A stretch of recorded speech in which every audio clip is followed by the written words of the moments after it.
ನಮ್ಮ ಹೆಮ್ಮೆ ಅಂತ ನಿಮಗೆ ಅನಿಸುತ್ತೆ. ಯಾವಾಗ ಇತಿಹಾಸದ ಊರುಗಳಲ್ಲಿ ನಾವು ಈ ಒಂದು ಟಾಂಗಾವನ್ನು ನೋಡ್ತೇವೆ. ಹೋಗುವಂಥ ವೆಹಿಕಲ್ ಬೇಕು, ಸ್ಮೂತಾಗಿ ಹೋಗುವಂಥ ವೆಹಿಕಲ್ ಬೇಕು.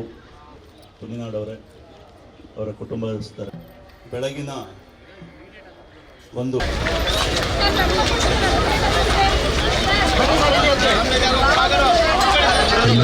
ಅತ್ಯಂತ ಸುಸಜ್ಜಿತ ವಾಹನಗಳು ಅನುಭವಿ